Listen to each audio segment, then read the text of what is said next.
El poder del Espíritu Santo.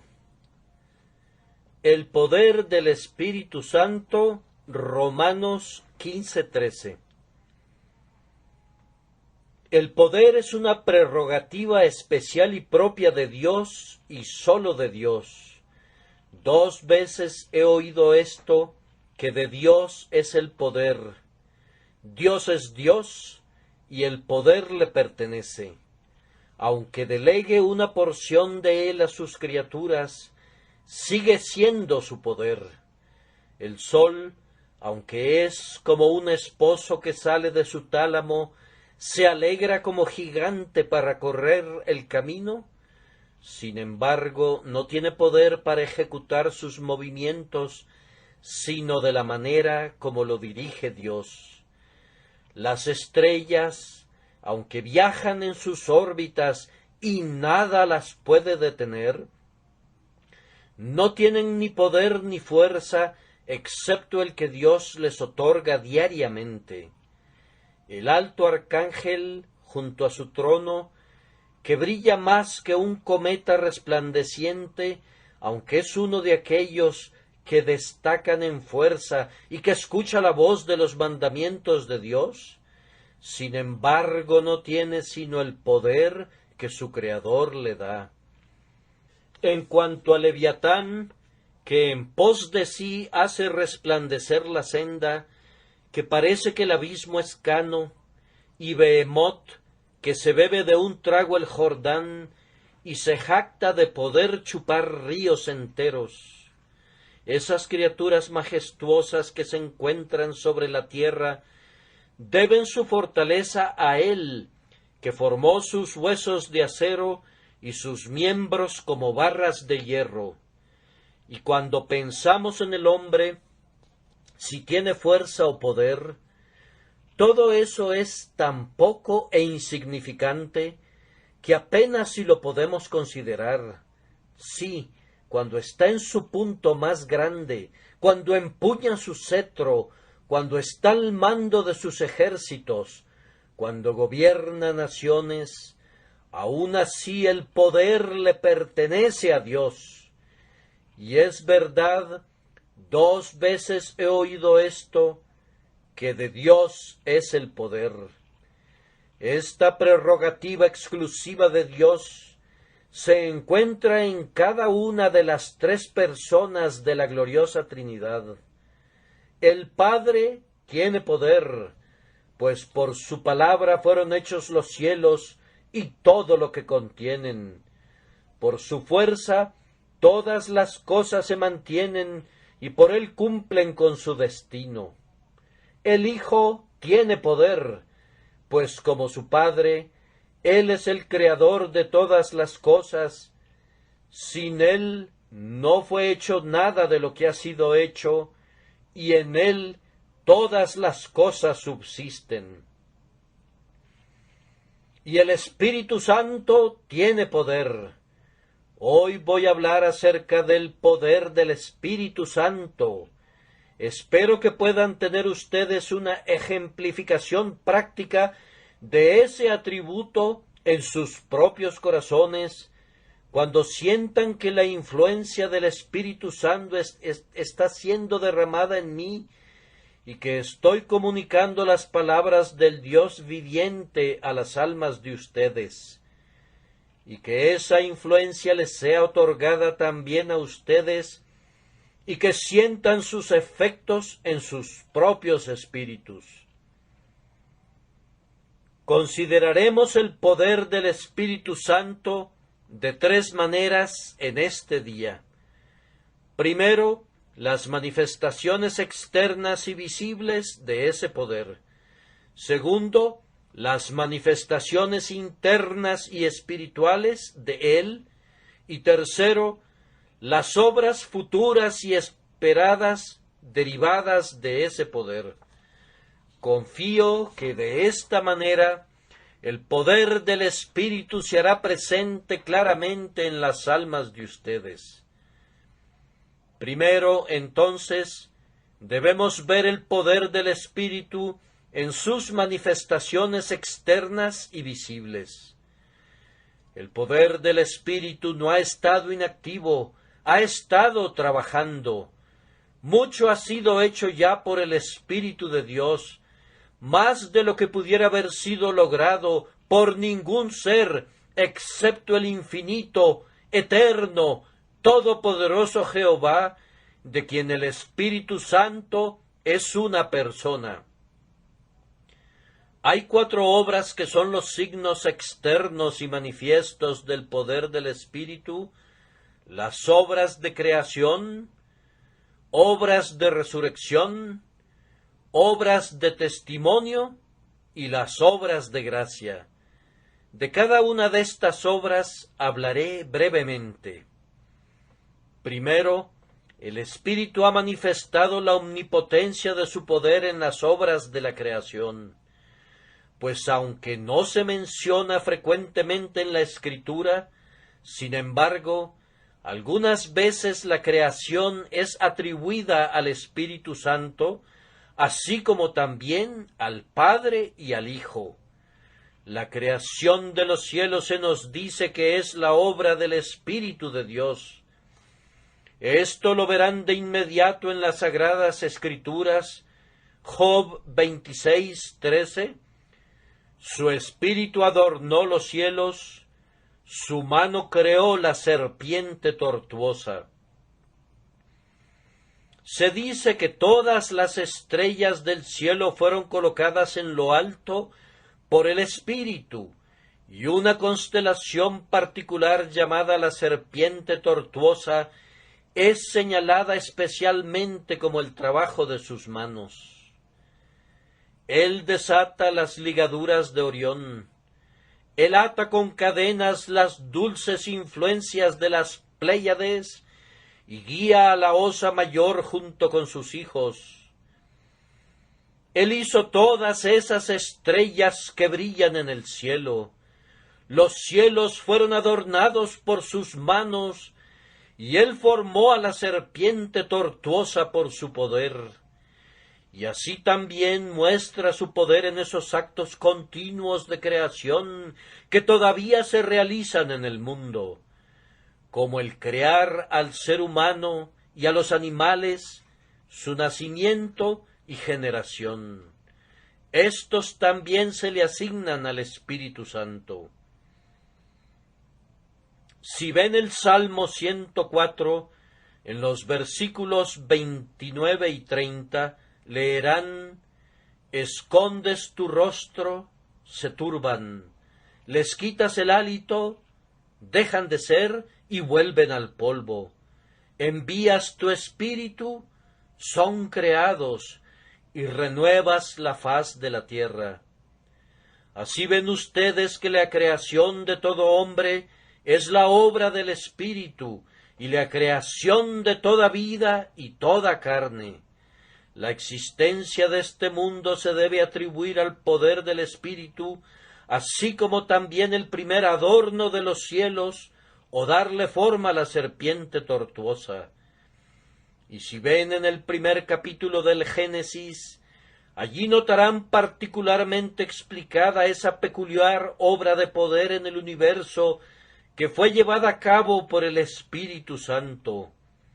Ustedes descubrirán entonces cuál fue su trabajo especial.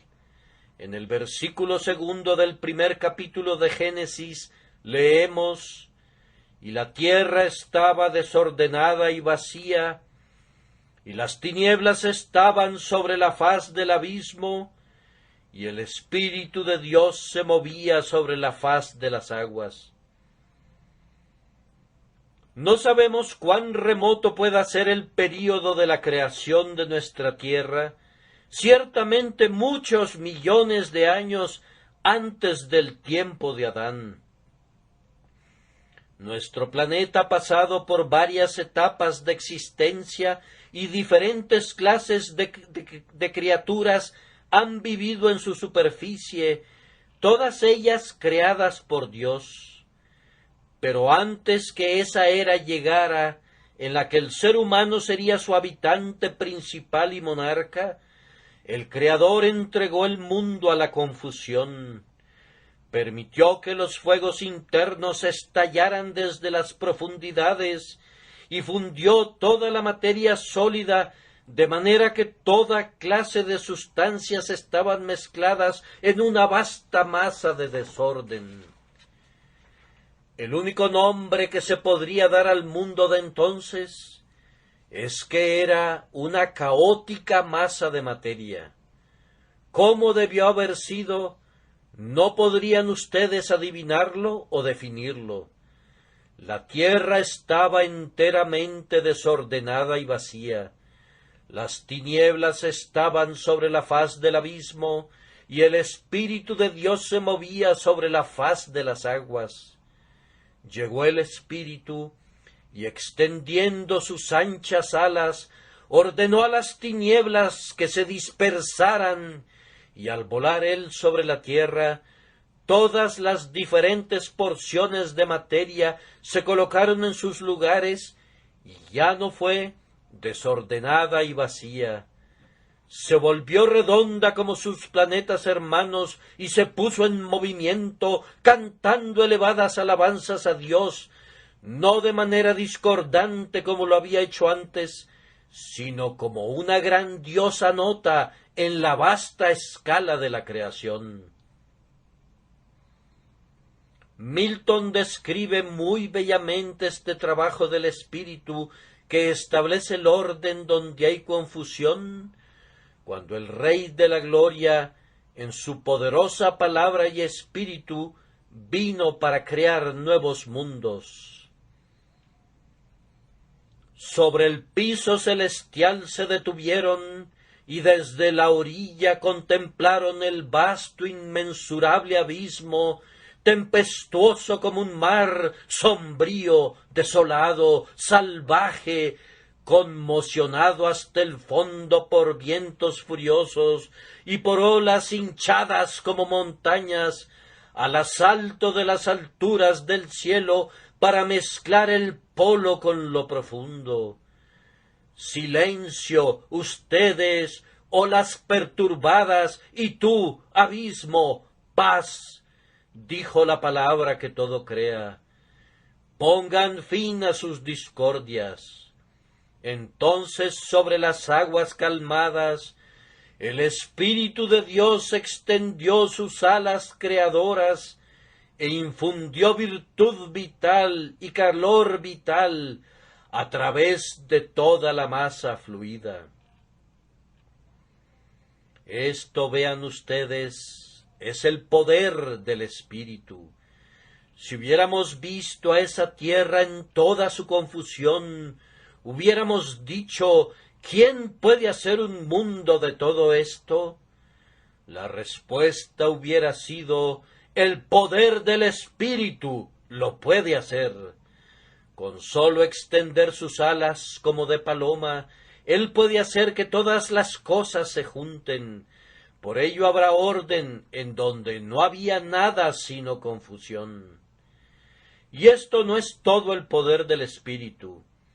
Hemos visto algunas de sus obras en la creación, pero hubo una instancia en particular de creación en la que el Espíritu Santo estuvo más especialmente ocupado, a saber, la formación del cuerpo de nuestro Señor Jesucristo.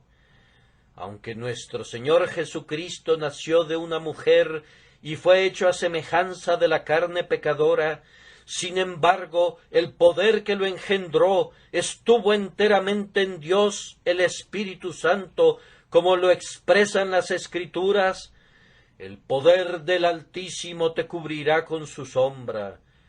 Él fue concebido por el Espíritu Santo, como dice el credo de los apóstoles, por lo cual también el santo ser que nacerá será llamado Hijo de Dios.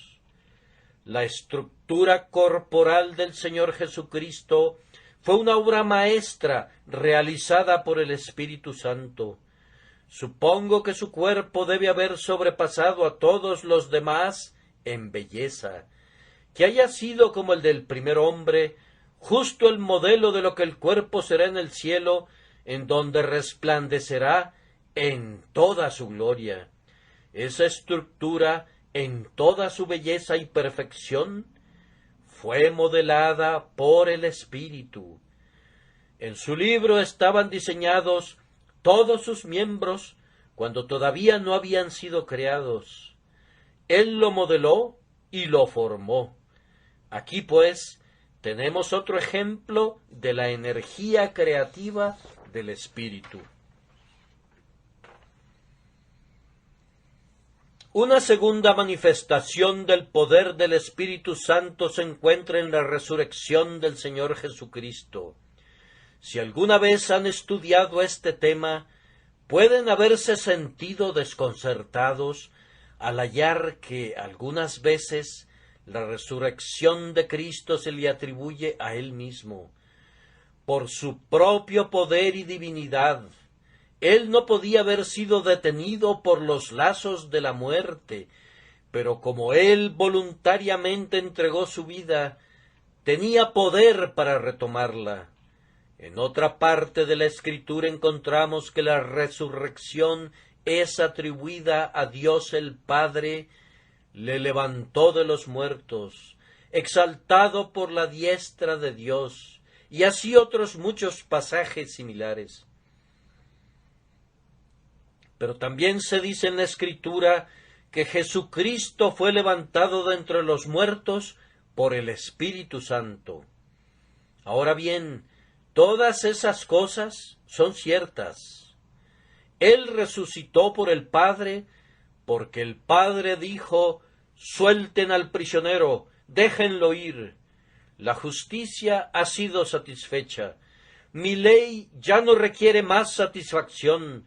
La venganza ha recibido lo que le correspondía, déjenlo ir.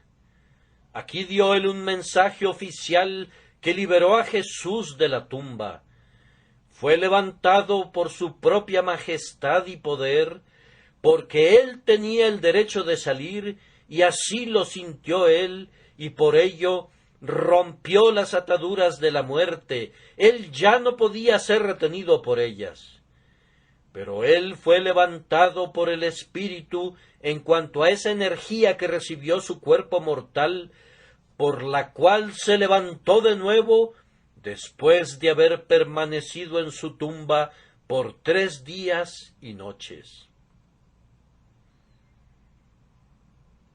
Si quieren pruebas de esto, deben abrir otra vez su Biblia en 1 de Pedro 3:18, porque también Cristo padeció una sola vez por los pecados, el justo por los injustos, para llevarnos a Dios, siendo a la verdad muerto en la carne, pero vivificado en espíritu.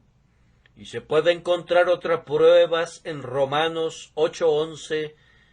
Me gusta citar los textos porque creo que es una gran falla de los cristianos no escudriñar las Escrituras lo suficiente, y yo haré que lo hagan cuando estén aquí, si es que no lo hacen en otros lugares.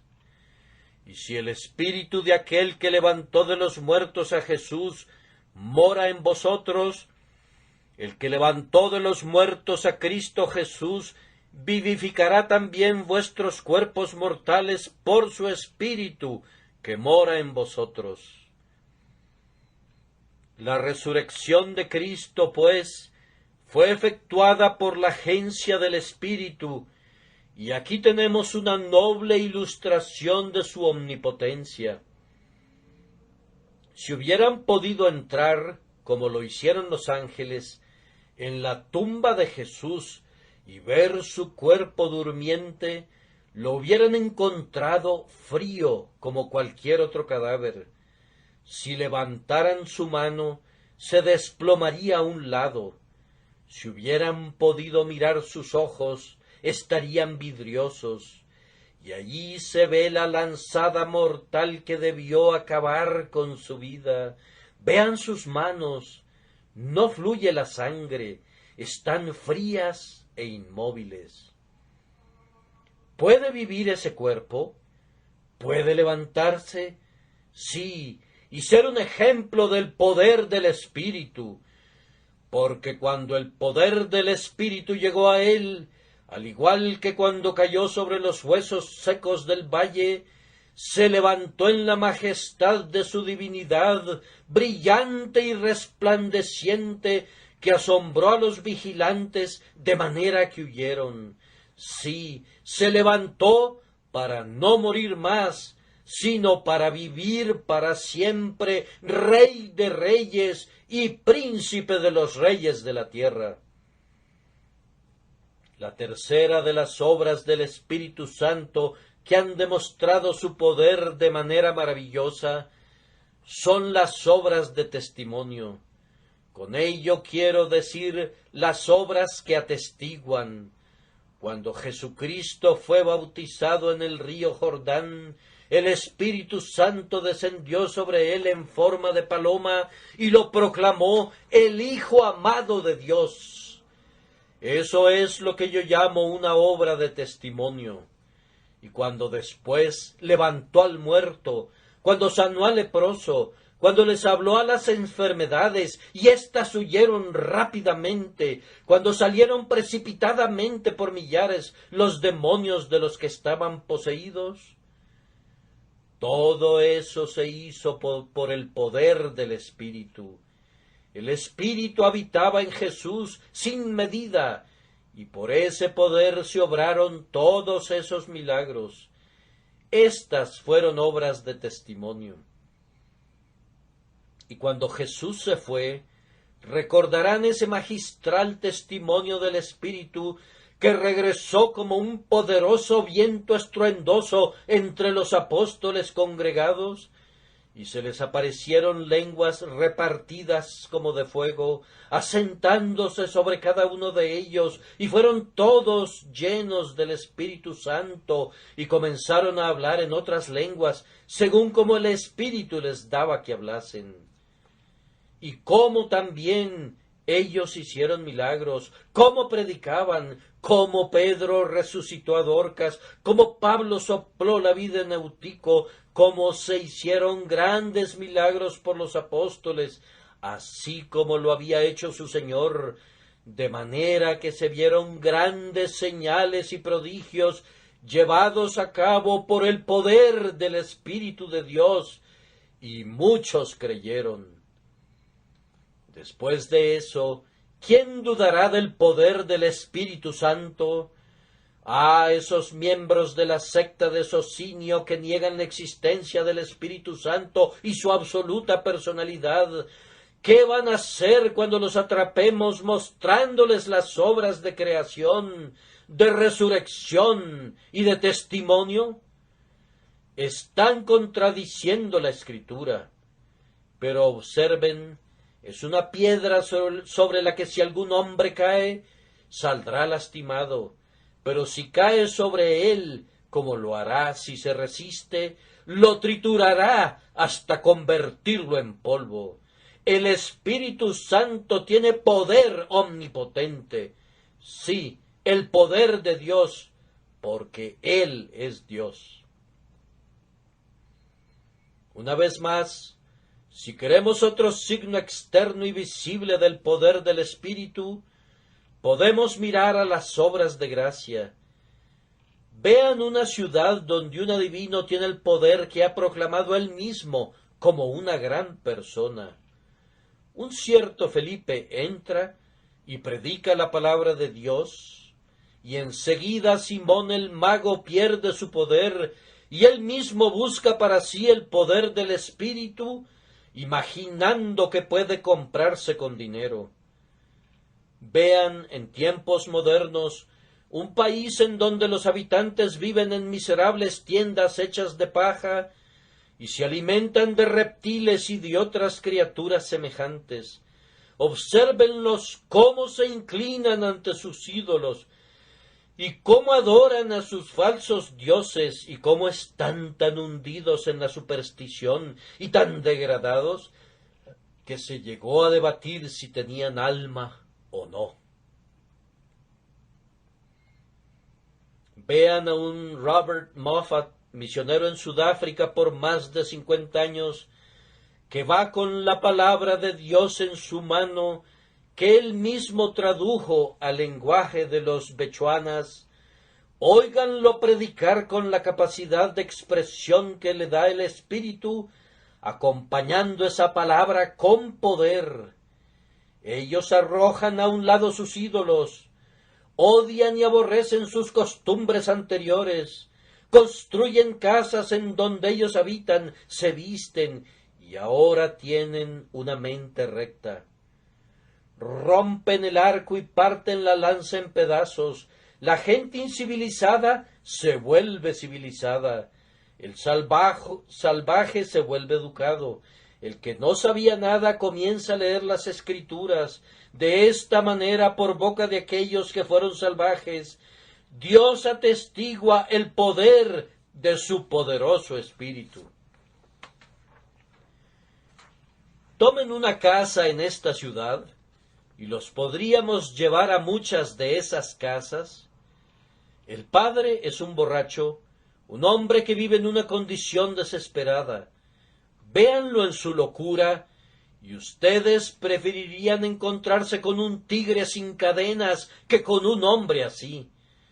Da la impresión que él podría partir a un hombre en pedazos si llegara a ofenderlo. Observen a su esposa. Ella también tiene su voluntad, y cuando él la trata mal, le opone resistencia. Se han visto muchas peleas en esa casa, y a menudo el ruido que generan molesta a todo el vecindario. En cuanto a los pobres niños, véanlos en sus harapos y desnudez. Pobres pequeños ignorantes. ¿Ignorantes dije?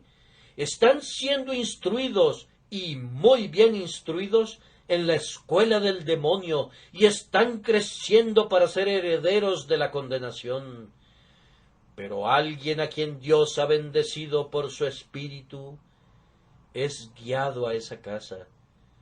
Tal vez solo se trata de un humilde misionero de la ciudad, pero le habla a ese hombre.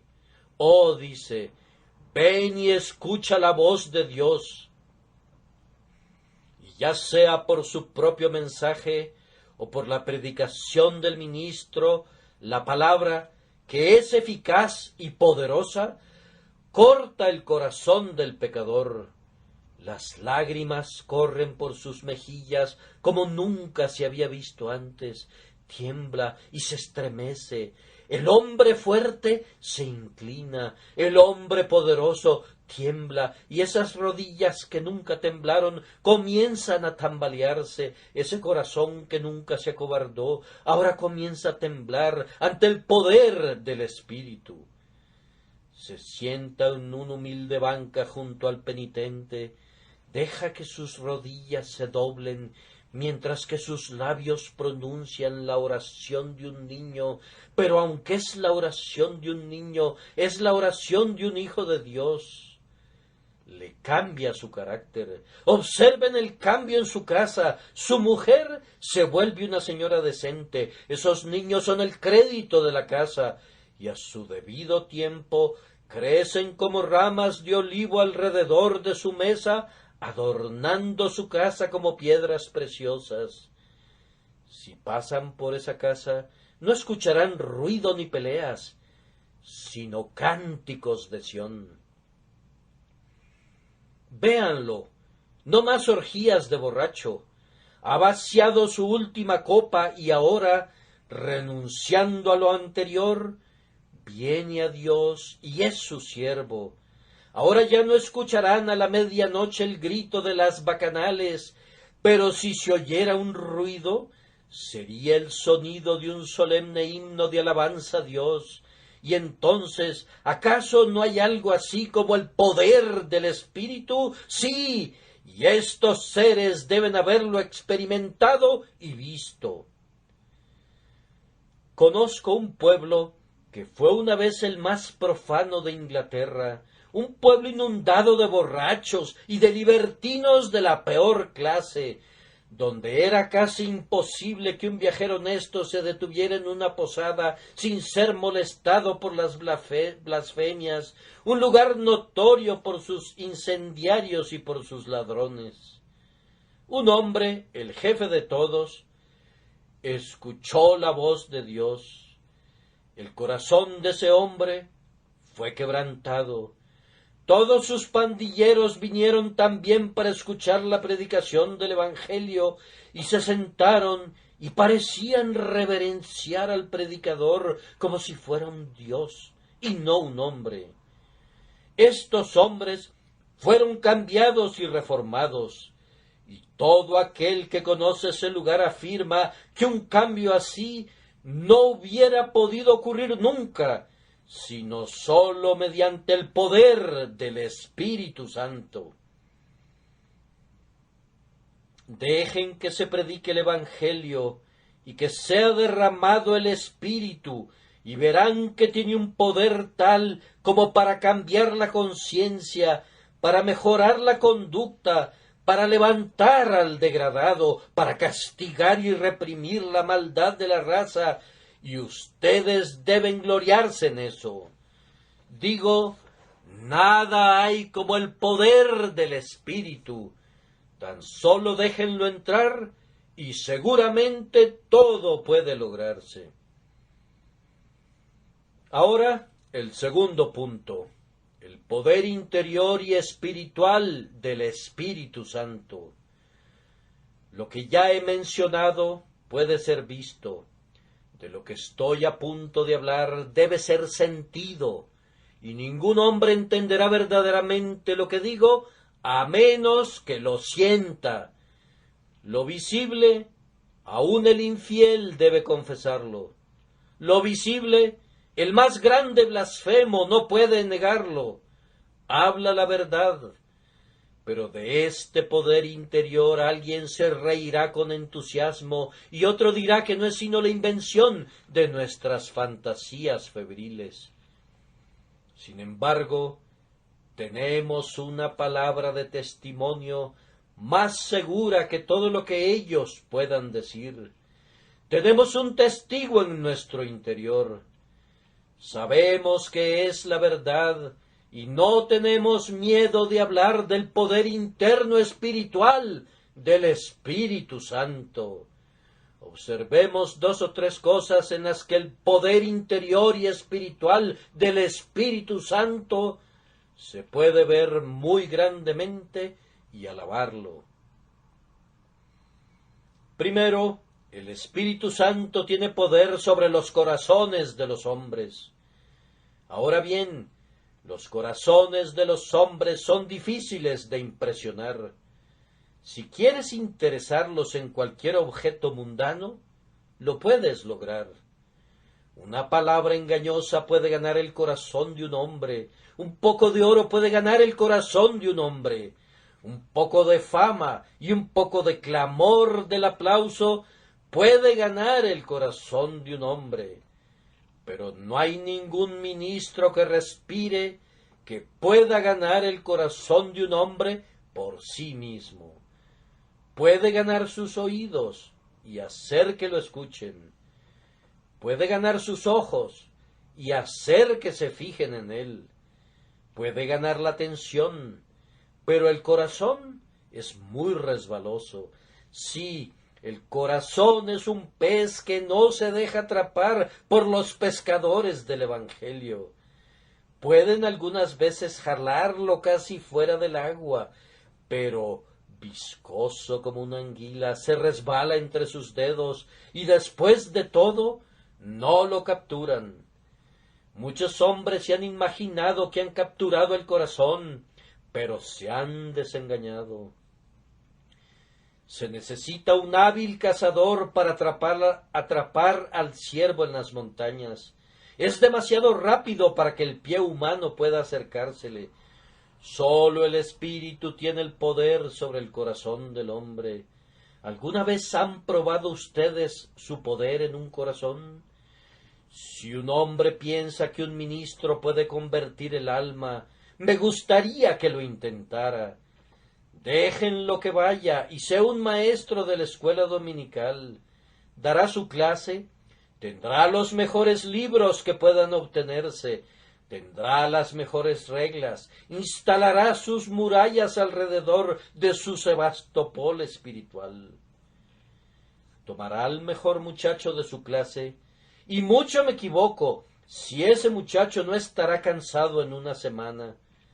Déjenlo que pase 4 o 5 domingos intentándolo, pero luego dirá, este muchacho es incorregible. Déjenlo intentar con otro, y tendrá que intentar con otro y otro y otro, antes de que pueda ser capaz de convertir a uno. Pronto se dará cuenta que no con ejército ni con fuerza, sino con mi espíritu, ha dicho Jehová de los ejércitos. ¿Puede convertir un ministro? ¿Puede tocar el corazón? David dijo, se engrosó el corazón de ellos como sebo. Sí, eso es completamente cierto, y no podemos atravesar tanta grasa. Nuestra espada no puede llegar al corazón, porque está recubierto de tal cantidad de grasa, es más duro que una rueda de molino. Más de una buena espada vieja de Jerusalén ha perdido su filo contra un corazón duro. Una pieza del verdadero acero que Dios ha puesto en las manos de sus siervos ha perdido su filo al ser apuntada contra el corazón de un pecador. No podemos llegar al alma, pero el Espíritu Santo puede. Mi amado metió su mano por la ventanilla y mi corazón se conmovió dentro de mí. Él puede dar un sentido del perdón comprado con la sangre que puede disolver a un corazón de piedra. Él puede hablar con esa voz que despierta a los muertos y que ordena levantarse al pecador y que hace que la conciencia culpable tema la muerte que nunca muere. Él puede hacer que se oigan los truenos del Sinaí. Sí, Él puede hacer que los dulces susurros del Calvario entren en el alma. Él tiene el poder sobre el corazón del hombre, y la prueba gloriosa de la omnipotencia del Espíritu es que Él tiene dominio sobre el corazón. Pero hay una cosa más terca que el corazón, es la voluntad. Mi señor obstinado, como Bunyan la llama en su libro La Guerra Santa, es un individuo que no puede ser fácilmente doblegado. La voluntad, especialmente en algunos hombres, es una cosa muy terca, y en todos los hombres, si la voluntad es movida a oponerse, no hay nada que se pueda hacer con ellos. Alguien cree en el libre albedrío. Muchos sueñan con el libre albedrío. El libre albedrío. ¿Dónde se puede encontrar eso? Una vez hubo libre albedrío en el paraíso, y un terrible caos generó allí el libre albedrío, porque echó a perder todo el paraíso y arrojó a Adán fuera del huerto. Una vez hubo libre albedrío en el cielo, pero arrojó fuera al glorioso arcángel, y una tercera parte de las estrellas del cielo cayó en el abismo. Yo no quiero tener nada que ver con el libre albedrío, pero trataré de ver si tengo libre albedrío dentro de mí, y encuentro que lo tengo. Verdadero libre albedrío para el mal, pero muy pobre albedrío para lo que es bueno. Suficiente libre albedrío cuando peco, pero cuando quiero hacer el bien, el mal está presente en mí, y cómo hacer lo que quisiera, no lo puedo descubrir. Sin embargo, algunos presumen de libre albedrío. Me pregunto si aquellos que creen en él tienen algún poder mayor sobre las voluntades de las personas del que yo tengo. Yo sé que yo no tengo ninguno. Encuentro que el viejo proverbio es muy cierto: un hombre puede llevar un caballo al agua, pero 100 hombres no pueden hacer que beba. Encuentro que yo puedo llevar a todos ustedes al agua, y a muchos más de los que pueden caber en esta capilla, pero yo no los puedo hacer beber, y no creo que ni 100 ministros puedan hacerlos beber a ustedes. He leído a Rowland Hill, Whitefield y otros muchos para ver qué hicieron ellos, pero no puedo descubrir un plan para cambiar las voluntades de ustedes. No puedo persuadirlos, y ustedes no cederán de ninguna manera. No creo que ningún hombre tenga poder sobre la voluntad de su compañero, pero el Espíritu de Dios sí lo tiene. Los haré dispuestos en el día de mi poder. Hace que el pecador que no tiene voluntad quiera de tal manera que va impetuosamente tras el Evangelio. El que era obstinado ahora se apresura hacia la cruz. El que se reía de Jesús ahora se aferra a su misericordia. Y el que no quería creer ahora es llevado a creer por el Espíritu Santo, no sólo con gusto, sino ansiosamente. Es feliz, está contento de hacerlo, se regocija con el sonido del nombre de Jesús y se deleita en correr por el camino de los mandamientos de Dios. El Espíritu Santo tiene poder sobre la voluntad. Y sin embargo creo que hay algo que es peor que la voluntad. Podrán imaginar a qué me refiero. La voluntad es algo más difícil de doblegar que el corazón. Pero hay una cosa que excede a la voluntad en su maldad, y es la imaginación. Espero que mi voluntad esté dirigida por la gracia divina, pero me temo que en ocasiones mi imaginación no lo está. Aquellos que tienen mucha imaginación saben qué cosa tan difícil es de controlar. No la pueden refrenar, romperá las riendas, nunca serán capaces de dominarla. La imaginación a veces volará hacia Dios con tal poder que las alas del águila no pueden igualarla. A veces tiene tal poder que casi puede ver al rey en su belleza y la tierra distante. En lo que a mí respecta, mi imaginación me lleva a veces sobre las puertas de hierro, a través de ese infinito desconocido, hasta las propias puertas de perlas, y descubrir al bendito glorificado. Pero si es potente en un sentido, también lo es en otro, pues también mi imaginación me ha hecho descender a los más viles escondrijos y cloacas de la tierra. Me ha traído pensamientos tan horribles que a pesar de no poder evitarlos, he estado completamente aterrorizado por ellos. Estos pensamientos vendrán, y cuando me siento en mi marco más santo, más devoto hacia Dios y más fervoroso en mi oración, a menudo sucede que es el preciso momento que estalla la plaga en su peor forma. Pero me gozo y pienso una cosa, que puedo clamar cuando esta imaginación viene a mí. Yo sé que se dice en el libro de Levítico que cuando se cometía un acto de maldad, si la muchacha clamaba contra él, entonces salvaba su vida. Así sucede con el cristiano. Si clama, hay esperanza. ¿Pueden encadenar la imaginación?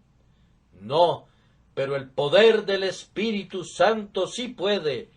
Lo hará, y ciertamente termina haciéndolo. Lo hace aún aquí en la tierra. Pero la última cosa es el futuro y los efectos deseados. Porque después de todo, aunque el Espíritu Santo ha hecho tanto, no puede decir todavía consumado es. Jesucristo pudo exclamar en lo que concierne a su propia labor, consumado es, pero el Espíritu Santo no puede decir eso, tiene todavía más que hacer, y hasta la consumación de todas las cosas, cuando el propio Hijo llegue a ser sujeto al Padre, el Espíritu Santo no dirá consumado es. ¿Qué es lo que tiene que hacer el Espíritu Santo? Primero, tiene que perfeccionarnos en la santidad. Hay dos clases de perfección que un cristiano necesita. Una es la perfección de la justificación en la persona de Jesús, y la otra es la perfección de la santificación obrada en él por el Espíritu Santo. Por el momento la corrupción todavía descansa en los pechos de los regenerados. Actualmente el corazón es parcialmente impuro. Todavía tenemos lujurias e imaginaciones malvadas. Pero, oh, mi alma se regocija al saber que viene el día cuando Dios terminará el trabajo que ha iniciado y presentará mi alma no solamente perfecta en Cristo, sino perfecta en el Espíritu, sin mancha o defecto o nada parecido. Y es verdad que este pobre corazón depravado llegará a ser tan santo como el de Dios. Y este pobre espíritu que a menudo exclama, miserable de mí, ¿quién me librará de este cuerpo de pecado y de muerte? Este mismo pobre espíritu será libre del pecado y de la muerte. Y ya no oiré cosas malas que perturben mis oídos, y no tendré pensamientos impuros que perturben mi paz. Oh, feliz hora, que se apresure, justo antes de que yo muera, se habrá terminado la santificación, pero hasta ese momento no puedo tener la perfección en mí mismo. Pero en ese momento, cuando parta mi espíritu, tendrá su último bautismo en el fuego del Espíritu Santo, será puesto en el crisol para su última prueba en el horno. Y entonces, libre de toda escoria y fino como una barra de oro puro, será presentado a los pies de Dios sin el mínimo grado de escoria o mezcla.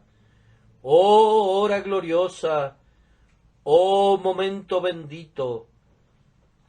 Pienso que deseo morir aunque no hubiera un cielo, si tan solo pudiera tener esa última purificación y salir de la corriente del río Jordán totalmente limpio después de ser lavado. Oh, ser lavado y quedar blanco, limpio, puro, perfecto. Ni un ángel será más puro de lo que yo seré. Sí, ni Dios mismo será más santo.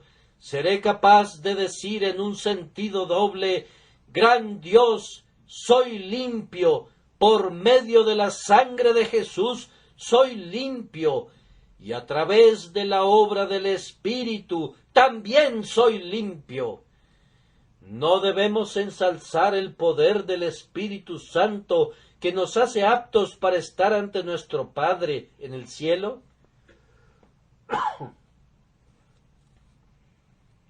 Otra gran obra del Espíritu Santo que no está cumplida todavía es la de traer la gloria del último día. En unos cuantos años, no sé cuándo, no sé cómo, el Espíritu Santo será derramado en una forma muy diferente que en el presente. Hay diversidades de operaciones, y durante los últimos años ha sido el caso que las operaciones diversificadas han consistido en muy poco derramamiento del Espíritu. Los ministros siguen una rutina monótona, continuamente predicando, y poco bien se ha hecho. Tengo la esperanza de que tal vez una nueva era ha amanecido sobre nosotros y que habrá un mayor derramamiento del Espíritu Santo ahora. porque llega la hora, y puede ser justo ahora, cuando el Espíritu Santo será derramado otra vez, de una manera tan maravillosa, que muchos correrán de un lado a otro, y se incrementará el conocimiento. El conocimiento del Señor cubrirá la tierra, así como las aguas cubren la superficie de los grandes abismos. Vendrá su reino, y su voluntad será hecha en la tierra como lo es en el cielo. No estaremos esforzándonos para siempre como Faraón, sin las ruedas de su carruaje.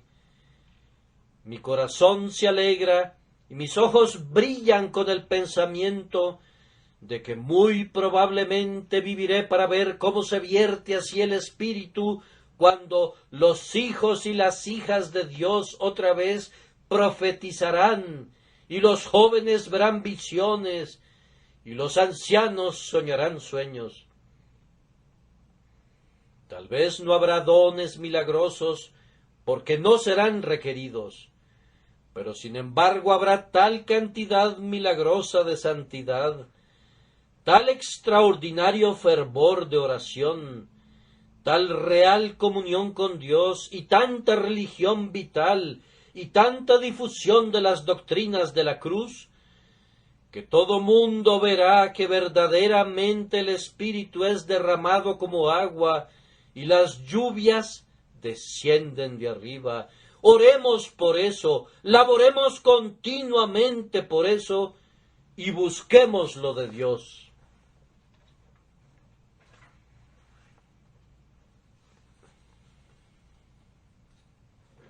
Otra obra más del Espíritu, que manifestará de manera especial su poder, será la resurrección general. Tenemos razón para creer por la Escritura que la resurrección de los muertos, aunque será efectuada por la voz de Dios y de su palabra, el Hijo, también será efectuada por el Espíritu. Ese mismo poder que levantó a Jesucristo de entre los muertos, también vivificará los cuerpos mortales. El poder de la resurrección es tal vez una de las mejores pruebas de las obras del Espíritu. Ah, mis amigos, si pudiéramos desprender el manto de esta tierra por un momento, si el verde césped pudiera cortarse y pudiéramos ver 2 metros abajo en sus profundidades, ¿qué mundo aparecería? ¿Qué veríamos? Huesos, esqueletos, podredumbre, gusanos, corrupción. Y ustedes dirían, ¿vivirán estos huesos secos? ¿Se pueden levantar? Sí, en un momento, en un abrir y cerrar de ojos, a la final trompeta, los muertos serán resucitados. Él habla, están vivos. Véanlos dispersos, el hueso se junta con su hueso. Véanlos desnudos, la carne los recubre nuevamente. Véanlos aún sin vida. Ven de los 4 vientos, oh aliento, y sopla sobre estos muertos. Cuando el viento del Espíritu Santo viene, ellos viven y estarán de pie como un gran ejército. Así he intentado hablarles del poder del Espíritu, y confío que se los he podido mostrar. Ahora debemos dedicar un momento o dos para una conclusión práctica. Cristiano, el Espíritu es muy poderoso. ¿Qué concluyes de ese hecho? Pues que tú nunca debes desconfiar del poder de Dios para llevarte al cielo. Oh, qué dulce verso es ese que impresionó mi alma el día de ayer. Su probado brazo todopoderoso está levantado para tu defensa. ¿Dónde está el poder que pueda alcanzarte en tu refugio o que pueda arrancarte de allí? El poder del Espíritu Santo es tu baluarte y toda su omnipotencia te defiende. ¿Pueden conquistar tus enemigos a la omnipotencia? Entonces pueden conquistarte. ¿Pueden luchar con la deidad y arrojarla al suelo? Entonces ellos pueden conquistarte. Pero eso no sucederá, porque el poder del Espíritu es nuestro poder, el poder del Espíritu es nuestra fortaleza. Y una vez más, cristianos, si este es el poder del Espíritu, ¿por qué habrían de dudar de algo? Allí está tu hijo, allí está tu esposa por la que has suplicado con tanta frecuencia. No dudes del poder del Espíritu. Aunque tardare, espéralo, porque sin duda vendrá, no tardará. Allí está tu esposo, oh santa mujer, has luchado por su alma, y aunque es un infeliz tan endurecido y desesperado que te trata mal, hay poder en el Espíritu. Oh ustedes que han salido de iglesias desoladas, con muy escasas hojas en el árbol, no duden que el poder del Espíritu los levante, porque será lugar donde descansen asnos monteses y ganados hagan majada, abierto pero deshabitado hasta que el Espíritu se derrame desde arriba. Y entonces el suelo árido será convertido en un estanque, y la sedienta tierra tendrá fuentes de agua. Entonces en las habitaciones de los dragones, en donde cada uno de ellos yace, habrá pasto con carrizos y juncos, y ustedes, oh miembros de este templo, ustedes que recuerdan lo que Dios ha hecho especialmente para ustedes, nunca desconfíen del poder del Espíritu. Ustedes han visto el desierto florecer como el Carmelo. Ustedes han visto el desierto florecer como una rosa. Confíen en él para el futuro. Salgan, pues, y laboren con esta convicción.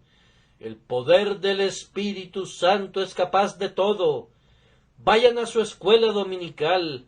Vayan a distribuir sus folletos. Vayan a su empresa misionera. Vayan a predicar en sus habitaciones con la convicción de que el poder del Espíritu es nuestra gran ayuda. Y ahora, por último, a ustedes pecadores, ¿qué más tenemos que decirles acerca de este poder del Espíritu? Estoy convencido que hay esperanza para algunos de ustedes. Yo no puedo salvarlos. Yo no puedo conmoverlos. A veces puedo hacer que lloren, pero se secan sus ojos y todo ha terminado. Pero yo sé que mi Señor sí puede. Ese es mi consuelo. Tú, el primero de los pecadores, hay esperanza para ti. Este poder te puede salvar como a cualquiera. Es capaz de romper tu corazón, aunque sea de hierro. Puede hacer que de tus ojos broten las lágrimas, aunque hayan sido como rocas anteriormente. Su poder es capaz hoy, si Él lo quiere, de cambiar tu corazón, de modificar la corriente de todas tus ideas, de hacerte de inmediato un hijo de Dios, de justificarte en Cristo. Hay poder suficiente en el Espíritu Santo. Él puede traer a los pecadores a Jesús. Él es capaz de hacerte querer en el día de su poder. ¿Quieres esta mañana? ¿Ha ido Él tan lejos como para hacer que desees su nombre, para hacer que desees a Jesús? Entonces, oh pecador, mientras Él te atrae, di: atráeme, soy infeliz sin ti. Síguelo, síguelo, y a medida que Él te conduzca, pisa sobre sus huellas y regocíjate de que Él ha iniciado una buena obra en ti, porque hay una evidencia de que Él continuará haciéndolo hasta el final. Y oh tú abatido, pon tu confianza en el poder del Espíritu, descansa en la sangre de Jesús, y tu alma es salva. no solamente ahora, sino a través de la eternidad. Que Dios los bendiga a ustedes, mis oyentes. Amén.